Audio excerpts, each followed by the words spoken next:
welcome you to tonight's discussion. I see we have a few people in the chat room already. If you want to, go ahead and say hi, and we'll get started with our discussion tonight on raising Coturnix quail on the homestead. So I see we have a couple people in here. I have some quail here for just demonstration tonight. We're going to be looking at them. I'll be showing you how to tell the roosters from the hens. We're going to be looking at all aspects of raising Coturnix quail. We're going to be looking at right from where to get them, hatching them, putting them in the brooder. We're going to talk about feeding them, watering them, what they need, the kind of equipment they need, the kind of cages you raise them in. And I won't get into the discussion necessarily about butchering and processing, but if you'll look below, by the way, those of you watching on YouTube, I won't be monitoring the chat at YouTube. So if you want to be in part of the chat, you'll have to come to smalltownhomestead.com/live. I'll be monitoring the chat room there. And you can jump in there and ask any questions you have. Feel free to chat among yourselves or ask any questions or make any comments you want in the chat. But also, what I was getting at, below at smalltownhomestead.live, if you're /live.com/live, if you're not there, go there. Below the video, there is a link to some show notes, and it has links in there for some of the products I'm going to be talking about and things like that if you want to check them out further. So we're going to get right into it. First thing I want to talk about are the types of quail. Of course, there's the bob whites. I raise standard Coturnix quail, and there's several different kinds. They go by the name Pharaoh quail, Japanese quail. There's a few other names they go by, but these are the standard Coturnix that I've got here. And I have a male and a female here, and I'll be showing you those here in a little bit, and we'll talk a little bit about the differences in them. The benefits of raising quail are amazing. The turnaround on from the time that they hatch to the time you can process them, or even they start laying eggs, is amazing. If you want them just for eggs, that's fine too. Egg incubation is 17 days. So from the if you have an incubator and you want to get some eggs, looking at 16, 17 days they'll hatch. They reach their full size in 6 to 7 weeks, and they start laying at 7 to 8 weeks. So that's pretty amazing turnaround as far as from what you have to put into them to get something back out of them, either meat or eggs. And I'll tell you, the eggs are worth it. If you never butchered one of them, the eggs would be worth raising them. But the meat is unbelievable too. The Coturnix quail, the standard Coturnix quail, it's really almost like a dark chicken meat actually. So it's really good. So yeah, I see some more people popping into the chat room. If you want to just say hi, go ahead, and you can ask any questions that you want, and I'll try to answer them best I can. If you're going to incubate your eggs, the temperature is 99 to 100 degrees with about a 50 to 60% humidity. You can actually raise that humidity as it goes farther along for the 16 to 17 days. Brooding is really not much different than chicken. If anybody, the chicken breeders, if anybody has any experience with that, it's really the same. You're going to have to probably you want to probably decrease the temperature 5 degrees weekly, and they need to stay in there 5 to 6 weeks. They need to stay in there until they get their feathers for sure. So you want to wait till they get their feathers. You want to feed them a really high protein starter chick feed when you have them in the brooder also. What is it? It's Manna Pro Game Bird. It's a 24% protein. That's a really good feed to start them on, but it's kind of expensive. I mean, it comes in 5-pound bags. I haven't even been able to find it in a bigger bag than that. It comes in these 5-pound bags. For what it is, it's like $6 for a 5-pound bag. It doesn't sound like a lot, and it's not bad for starting them out. But if you have a lot of quail, that can add up pretty quick. So getting on some cheaper food, maybe a little bit lower protein. A turkey feed works really well if you can find a good high protein turkey feed. I think they're around 22%. And they'll eat that too. So it's usually like a game bird mix, turkey mix, and that works real well. As far as the housing for quail, if you're getting started with your quail, uh, you can make a decision on how you're gonna house them. Are you gonna put them in cages, or are you gonna build an aviary? Aviaries are nice. You can give them some room to fly. Bee quail, that's nice. I've had them in a greenhouse running around. They're pretty much ground birds. They stay on the ground most of the time, but they like to fly up. But I do raise them in cages. This is not one of the cages I raise them in normally. I just have this in here to bring the birds in. Um, Rabbit cages work real well. I have a couple just standard rabbit cages. I can show you some like a cage setup like I have here. That is the exact cage I have. Only I have catch pans under them, so they have the things where you can stack them and the catch pans. So that works real well, and that's really all you need for the to raise them in. And that's a 30 by 30 inch cage, and you can get 5 quail in there. The space required for quail. Now that's another big benefit of raising Coturnix quail is they don't require a lot of room. 1 quail per square foot is what they suggest, and they really don't mind. So a cage that size, a 30 inch by 30 inch square, 16 tall, you can put 5 quail in that. And I usually keep, you can put 4 or 5. I usually keep four of the hens to one rooster in each cage. That way I get fertilized eggs if I want them. As far as the aviaries, you can build anything you want. You just got to have a top on it, of course, because they can't fly out. And a lot of people go that route. People put them in greenhouses, or they'll make like a netting top. They sell like a bird netting that you can put across the top of a pen area. Works real well. You need something good enough to keep predators out, though. If you're like me, we have a lot of possums and coons, and even cats run around. Cats will get in there. So you got to have something pretty secure. So I like cages because I don't have to worry about that. Um, so how you would raise them in the cages. And I'm trying to get to something here. As far as feeding them, some equipment you're going to need besides the cage, you're going to need feeders. Now, you'll go down to any feed store, and you're going to see, or a box store like a Rural King or a TSC, and you're going to see those little round chicken feeders at the well, they look kind of like this water bottle, which I'll show you this too here in a minute. This water here, but they're the round. They got the holes around them for the feed, and basically you can just put a jar in it, just like I did here with the water. You'll also need something to put water in. You can also use the long feeders, and those work really well too, but they take up a little bit more room in your cage. So, and I found that they actually like to get up on top of that and drop manure in there. So, you want to try to avoid that if you can. Keep them clean. They just require clean water all the time. One thing about their feed, though, you can leave the feed in there, and it's fine. I was going to show you the feed. There's that game bird, showbird feed. That's that Mana Pro. That's pretty good stuff. You can use that their whole life, but like I said, it can get a little costly after a while. So you might want to go with a cheaper feed, or even go to a feed mill and have them give you a bird mix. That will be cheaper in the long run. It depends on how many you're going to raise. Uh, okay, as far as feeding them, you can leave their feed in their bowl all the time. They'll eat what they want. They won't overeat. That's not a problem. You don't have to worry about that. You're going to probably want to give them something to take a dust bath in. I have these little metal pans I paid like 88 cents for at Walmart, and they work really well. Now, when I'm doing the dust pans, I put a little bit of dirt in there, but I also put some diatomaceous earth in there, and just to give them, a little extra protection for bugs and things. And they'll eat some of that, so you want to get the food grade. I think I have the see the dust bath. Yeah, I have here's the birds. A little video I had them out there taking the dust bath. Those are the pans I have there. And I just put a little bit in there. Maybe twice a week I'll give them. I don't keep it in there for them because you can't.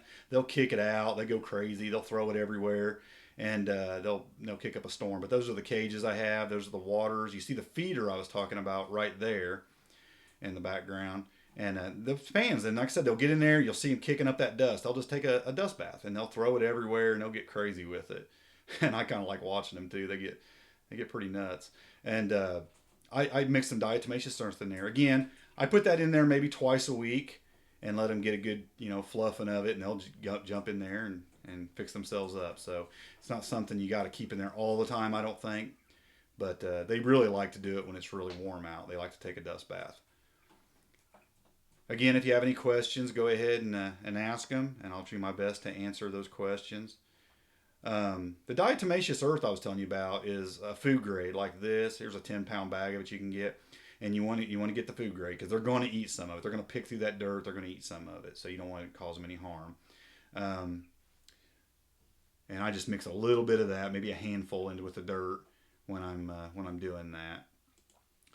I want to show you how to tell the difference in them. Let's just grab one here and see which one we get. And they're pretty. I tell you what, for little birds, okay, they're pretty strong. So you have to really get a good grip on them. Get your fingers around their legs, between their legs, because they'll get them legs up there and they will kick the snot out of you. Okay, this one's not very happy. Okay, calm down. I don't know if you're gonna be able to see this, but you probably can. I can see it. I thought that was probably gonna happen. You can see. I'm trying not to get it too hard of a grip on him because I want you to see see the brown. See if the camera will focus on that. This is the males are pretty brown in the front, and I'll show you the difference on the female here in a minute. See if she can get a little crazier. And you heard this hen here, but you see the speckles on the chest of the female. She's a little calmer, no doubt about it.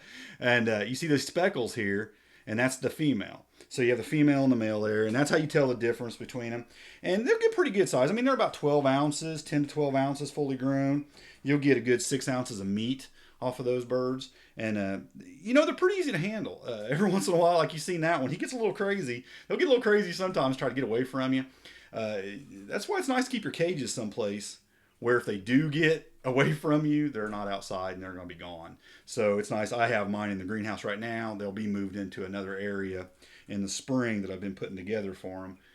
They'll be back outside, but it'll be an enclosed area that even if they get out of their cage, they won't be able to go very far. So yeah, you'll want to do that. There's another way to check.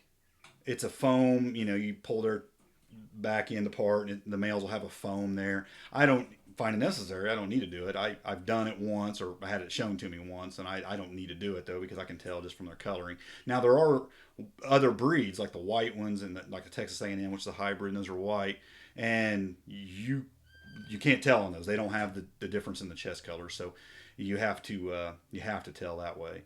Also, you can just wait till one of them crows because the rooster's the only one that crows. And when you hear him crow, you know he's a rooster. So you can go that route as well. I want to talk a little bit about the eggs. The eggs, it takes about 3 or 4 of them to equal a chicken egg. There is a tool called a quail egg cutter. You know what? I didn't even bring that back here. Give me like 10 seconds. I'm going to go get it.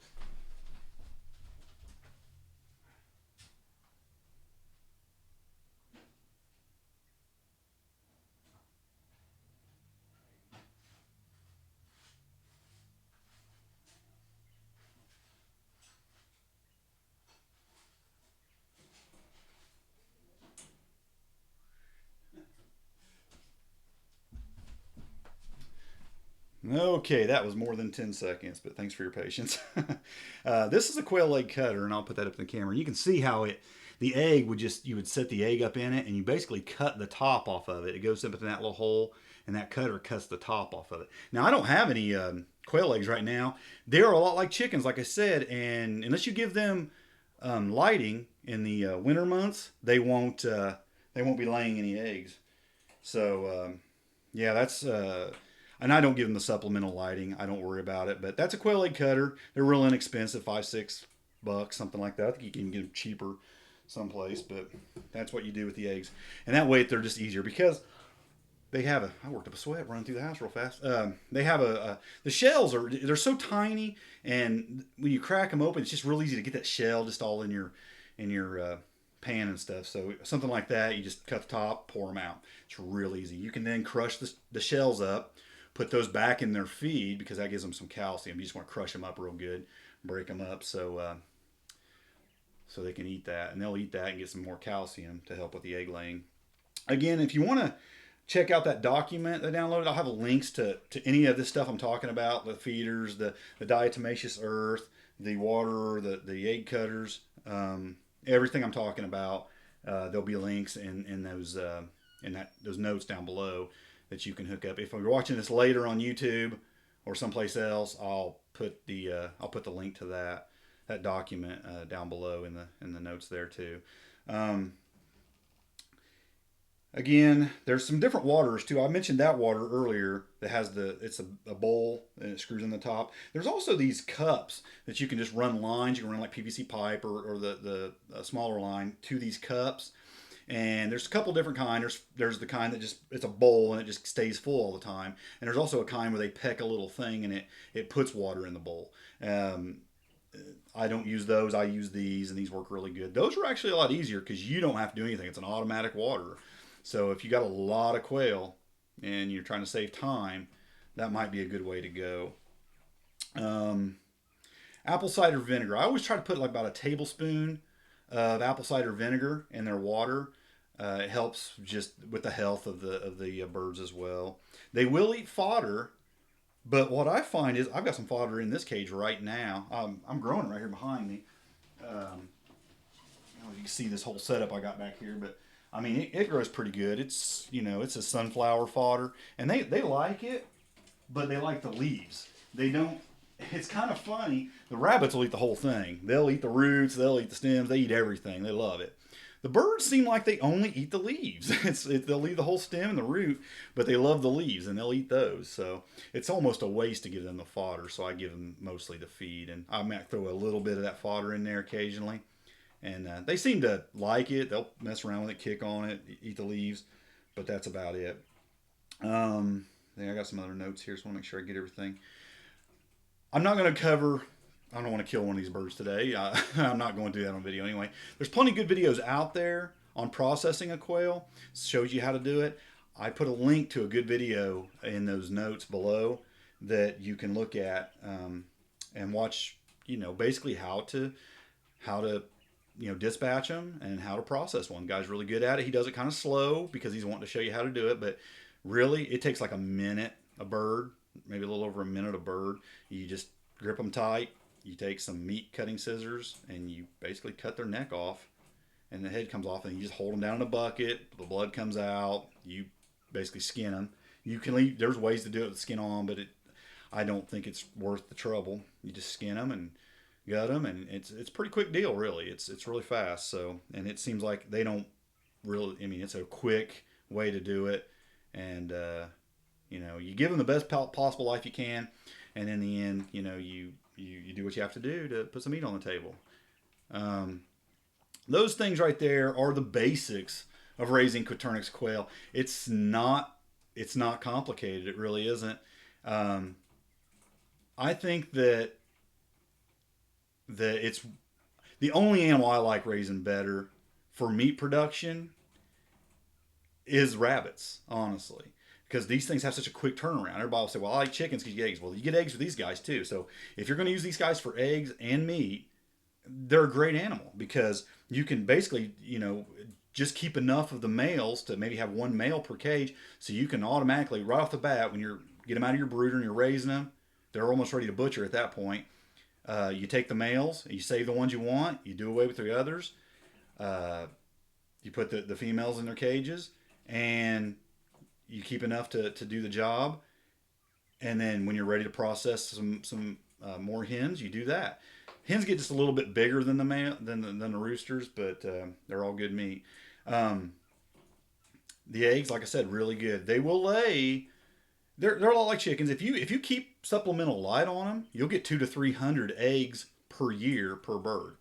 Well, as I told you, if you got 4 hens in a cage, that's a lot of eggs in one cage if you put supplemental lighting on them. Say you get the minimum. Say you get 200 eggs. 800 eggs in one small cage, one 30-inch by 30-inch cage in a year out of those 4 birds. So that's pretty good. That's a pretty good production. And you get a few cages of those, and you're going to have a plenty of eggs, and maybe even be able to sell some if you want to do a big enough production of quail. You can buy the eggs fertilized eggs on places like Amazon. Um, and you can just hatch them yourself, put them in an incubator and hatch them yourself. I actually got these off Craigslist. I bought mine off of a lady. It's about 25 miles away. I drove up there, and she was selling them really cheap. I mean, you could get they were ranging anywhere from $1 to 250. The full grown ones were 250, and then it was just each stage up to that. And I think I bought some 4 week old ones off of her for like $2, and I stocked myself up with them. And you might be able to find that on Craigslist. You might be able to find someone in your area that's selling them at a reasonable price.